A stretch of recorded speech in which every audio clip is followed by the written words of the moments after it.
morning, everyone, and happy Halloween. Welcome to AMHQ Early. I'm meteorologist Jen Carfagno. Halloween is upon us. We got the spooky music. You want to know, will your Halloween and trick-or-treat time be sweet? Well, let's take a look. We've got an event here to get power back on in the Northeast because, first of all, the winds had to calm down, which took all day yesterday for the storm crews and power crews to get back out. Look at all these storm reports. So 181 non-thunderstorm wind gusts reported, but the wind damage reports are tallying in at more than 360, totaling about 550 reports here. And no doubt there are more. They just didn't all get reported. So a lot of folks cleaning up today. The rainfall was significant as well. Some of these totals coming in from parts of Maine just in the past 24 hours, 1 to 4 inches. And of course, the mountains helped quite a bit in sort of squeezing out all that moisture from the atmosphere.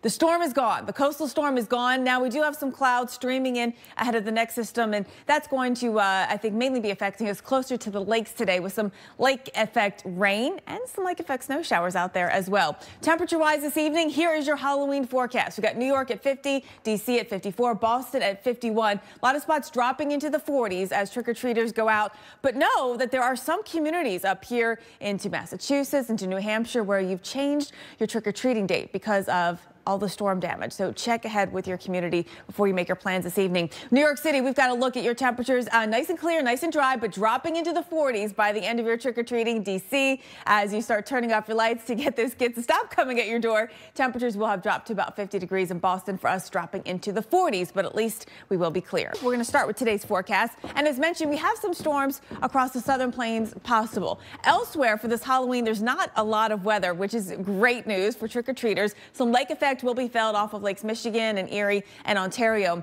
Cool fact for you about Oregon. This is going to be the first year in 10 years in Portland, Oregon, that we have not had rain on Halloween. So finally, an umbrella does not have to be part of your costume.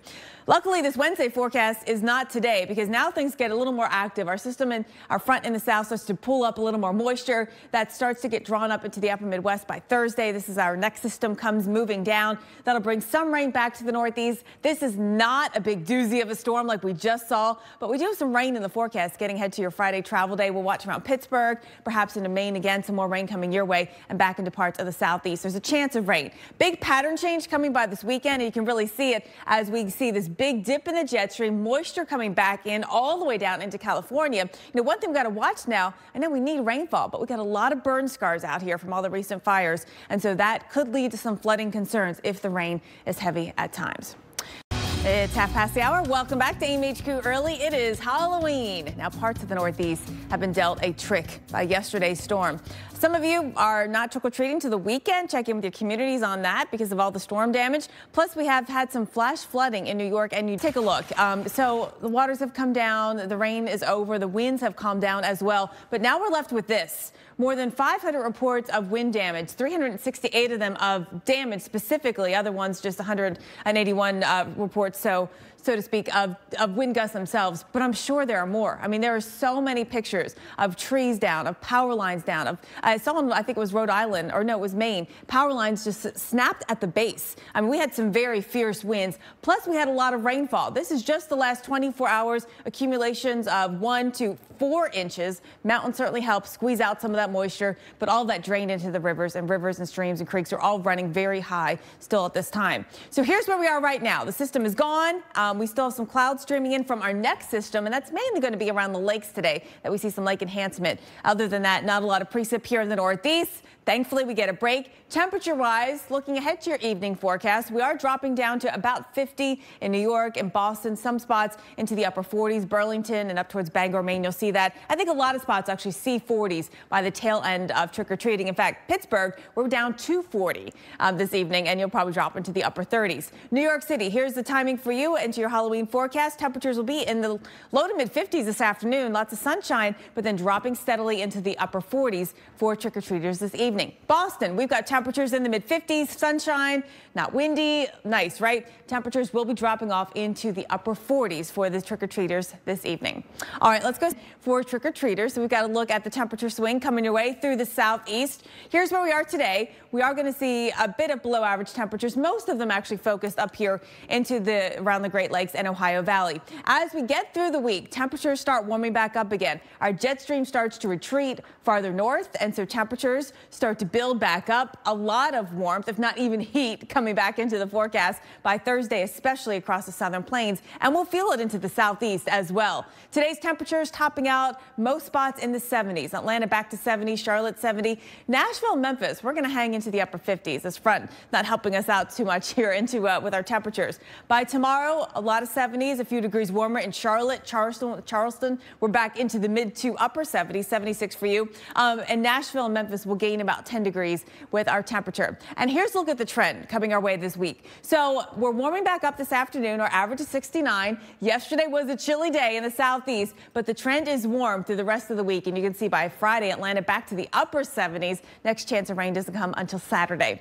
Nashville, our temperatures, our average is 67. So today is a cool day, but we're back up to average tomorrow.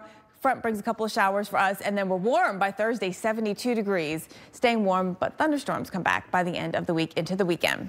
All right, it is Halloween morning, so we'll go coast to coast with your weather headlines, and we start in Connecticut. Forecast here because the lakes are going to be a big part of your forecast today. Lake effect rain and snow in the forecast. So those winds coming out of the west right over Lake Michigan, bringing some mainly rain showers into lower Michigan today. Chicago, we should miss it. Temperatures are going to be in the upper 30s, though, for your evening forecast. So let's check out the timing of this Halloween forecast. Chicago, temperatures start off for your trick-or-treaters in the low 40s. And then we're dropping into the upper 30s, but at least we're staying mostly cloudy and no rain showers expected.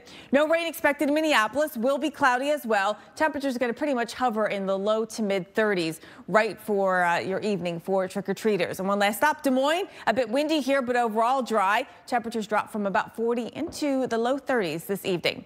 And at the spooky site, any day of the year, find out. And you just got a taste of that southeastern forecast for Halloween evening. A lot of spots are going to be dry today. Couple exceptions. One is the southern plains, Dallas, some showers coming your way. Into the evening, too. Tough timing, I know. San Antonio and Austin will watch your forecast as well. Also around the lakes, we'll see some lake effect rain and snow as a possibility. No big accumulations of snowfall. Actually, the rain will be a bit heavier, and that's going to be one of the bigger issues when it comes to any hazards. Now, Wednesday's forecast, things get a lot more active. Our next system coming in, our front starts to pick up more moisture. We see now the chance for showers from Memphis to Nashville up into parts of Kentucky. Thursday, that gets into the northeast. We see a few showers there. Nothing like we just had at all. But we are going to see some rain coming your way, continuing into Friday there as well, especially spots like Pittsburgh or maybe Buffalo or Watertown. Big pattern change coming for the weekend, and the west is going to feel this pattern change. A big dip in the jet stream, cooling down temperatures, and also bringing in some rain. Yes, it is needed rain. We're finally going to get some mountain snow into the Sierra as well. But we got to be cautious when it comes to the burn areas and the burn scars. There could be some flooding if the rain is too heavy, so we'll watch for that getting into the weekend. And coming up, building dreams out of nightmares. The amazing. All right, Halloween joke for you, Jim. What do you get when you drop a pumpkin? Smash. Squash. You get squash. Steph got it. Well, Squash. We look at Reunion Tower in Dallas. It always reminds me of like a ball about to drop. And squash. They should turn it orange for Halloween. All right, we're looking at Dallas. We're looking at Houston. Both spots could see some rain for Halloween. Both spots, actually, Wonder Woman is the most searched Halloween costume, too. So we're going to lasso in some forecast for you, Steph. Rain is going to be a good possibility. I never get. Both of these systems are going to kind of combine. The northern one and the southern one, then move east. And the south brings up the moisture. Although the lakes help out with the moisture. So you guys, we'll have your own rain up there, thanks to our Great Lakes. But first, let's look at the south. We've got this old front, and it's starting to make a move. We'll bring back the moisture with it. It'll move back north, actually. Dallas, your dew points are in the 20s this morning. You step outside, you're like, it's not going to rain. It's so dry. I need extra water, chapstick. It will, because the moisture will return. And then the moisture returns to the rest of the southeast, the Mississippi Valley. And then we see our next system drop in. It helps pick up that moisture as it returns. So rain comes back into the Ohio Valley and eventually back to the northeast as well. This is tomorrow's forecast. More rain, possible thunderstorms here. That's where it will be a bit heavier into the south. You just got closer access to all that moisture. Rainfall for you could be about 1 to 2 inches from eastern Texas into Louisiana. Again, just a better moisture return, and also just more likely that you get repeated rounds of showers and storms. Little Rock, we are in that. It starts this evening, unfortunately, for your Halloween, and then we will see the rain continue all the way into Thursday. Steph, what's coming? I mean, huge changes this week coming to places like Dallas. Get ready for temperatures to go to the 90s. Yep, you got to pack everything if this is where you're traveling today. So here's a look at the delay board right now. No big deal out there this morning. Not expecting any delays. So far, so good. But we do have some wind that we got to watch out for in the Northeast. So it's not completely calm, and that could be an issue at New York LaGuardia. We'll keep an eye on that. Buffalo, it is going to be windy, and so that could cause delays. Also, Houston and Dallas with rain and storms. There could be delays later on today. Average first freeze when temperatures usually drop to that 32-degree mark. So it's very interesting that a lot of spots in the south have done it and you haven't yet in the Northeast. So we're looking, typically it's October for most of us, right across the plains, parts of the Midwest, and even in the Northeast. It's usually by now that we would see our first freeze of the season. So typical date for us in Boston, mid-October. So far this year, we've not even come close, not even in the 30s yet with temperatures. So Boston, the lowest we've been so far is 40 for the season. Buffalo, we haven't even seen a freeze yet. 35 is the lowest we've seen. We have dropped to freezing in the south. You did it yesterday. Got your first freeze of the season, which is a bit early. I mean, not too far from average, but it's a bit early. So you look at places like Nashville, it's about November 1st for your average first freeze. It's mid-November in places like Atlanta. Well, you've done it already. Yesterday, the temperature dropped to 32 degrees. Charlotte, it dropped to 30. Nashville, we've already dropped to 30 degrees, Steph. So beating the Northeast here, bragging rights. That we are bragging rights, but it sounds like it's just weird because you think space is quiet. Yeah, it's not. Who's out there? All right, we'll be right back.